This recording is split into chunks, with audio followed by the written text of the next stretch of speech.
Hey drivers, thanks for checking in. I've got a quick update for you on VDub Run 21, or make that VDub End Run 21. We've got just a few days here to meet the stated goals, but the theme seems to be that we've all made great progress. It's been pretty amazing, but our goals were pretty lofty, and good for us for doing it that way.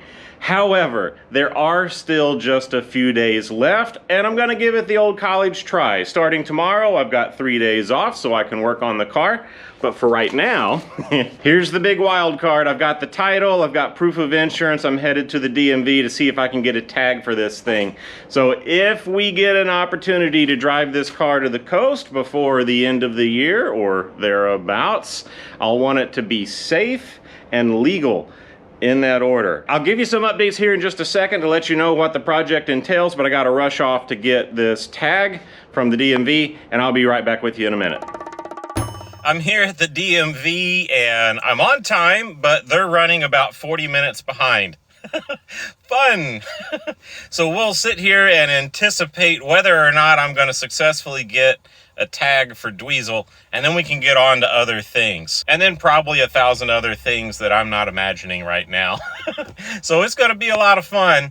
I'll be really relieved once we get this tag, though. If we can't get the tag in time, if there's some kind of a crazy hang up, which I've experienced before, then everything's off. So we're going to wait for our turn here, see if we can get a tag, and move on from there.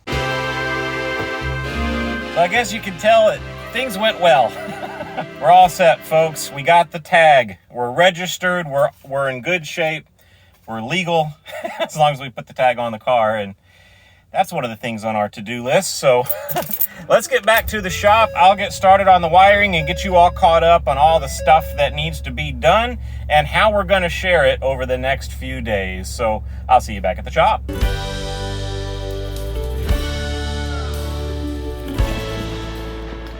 Okay, glad to have that out of the way. I've kind of been wondering how that would go for a long time, and really there was just a little bit of a snafu with the insurance ID card, but honestly that was on me. I didn't do the insurance until this morning, like an hour before I went to that appointment, and the ID card hadn't updated at the company and da-da-da-da. They got it all taken care of for me. I was able to present what I needed to and got the tag. All right, so to catch you up on what's been going on, clearly there's a little bit of paint on the car. I did do kind of a quickie wire brush everything, paint over what's there with a type of paint that I think will be easy to remove when I need to do some of the remaining metal work, and then touch it up so it's painted again. What this has done for me is, one, added a bunch of extra steps. I gotta be honest about that. But two, it's getting me to that point where it's a running driving project and I can tinker with it while I finish those things that were kind of, I don't know. It's not the most efficient way to approach the project, but I think it is going to be more fun, and it allows us to maybe take one more shot here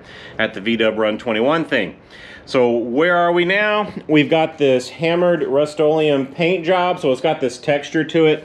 It hides pretty well a lot of flaws. So if you look close here, you see that I really didn't do any paint prep other than just wire brushing the thing off. There's still, you know, stuff that, like, we're gonna need some Bondo if we want that to be smooth, or maybe we just don't even care, I don't know. But I've got some paint on there and it's not gonna rust. So that's what's happened since we did some live streams during Garage Vacation a couple of months ago. I have been playing around with the engine test stand electrics here to get the car running. It does run, drive, and stop, so everything seems pretty good as far as that's concerned, but obviously a long way away from being ready to go out on the road. We're gonna need some doors and things, but these electrics won't do it. I'm just gonna go ahead and rewire the entire car. So all this comes out in a matter of minutes. We're gonna start from here, and we're gonna go to the regulator and to the lighting switch, and we're gonna build an entirely new wiring harness for this car based on the original schematic. So I've got a lot of work ahead of me there, but I think it's gonna be a pretty cool result. Now to pull that off, I'm gonna have to figure out how to reinstall all of this stuff for the steering column so I can use the key to start and stop things. I've been playing around with some switches. I've got a lot of replacement switches to go in. I'm gonna put in the fuse block. I'm gonna try and clean up the old one to do that. So good amount of stuff to do there. We need to move on from the basic electrical circuits and the engine ignition to the lighting circuit. So that means the fenders go on. I've got the fenders ready, I believe. We'll put some headlights in there. The hood is painted also. The doors haven't been refinished or anything, but they've got a coat of paint on them, and we'll get those installed. I want to realign the front end.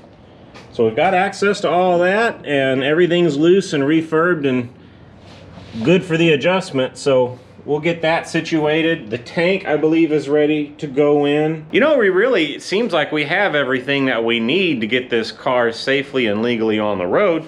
I'll even pop in the windshield wipers and the windshield itself. I think we've got the stuff we need to get there except for time, so we'll just see how it goes. So watch the channel for some shorts that may pop up at any time. So if you're not familiar with YouTube Shorts, it's kind of like a TikTok-ish, Instagram-ish thing that happens here on YouTube, and they're a lot of fun. So I'll do a few of those throughout the process, and then maybe anything else that comes to mind. But really, we're just going to bear down on this thing and give you a handful of updates along the way, and we'll see what happens. A quick reminder, if you haven't already done so, go to Bonfire, take a look at Haptic Garage there, and you'll find our t-shirts. I'll put a link down below in the description for this video so you can grab some nice Haptic Garage swag. The back of it's pretty cool. It's the big Haptic Garage logo. So wear a little bit of Haptic Garage on your sleeve and let everybody know that you're gonna build it and go. So here we go. Thanks for all the support, everybody, whatever form it may take. Stay tuned to the channel, kind of stay close, because we'll pop up a few things over the next few days here and try and keep you updated on how this crazy process is falling apart or coming together, or some mixture of the two. It's gonna be a little bit nutty, probably won't succeed, but we've got the days off, so let's give it a shot. Thanks for coming along with me, folks. I'll see you soon.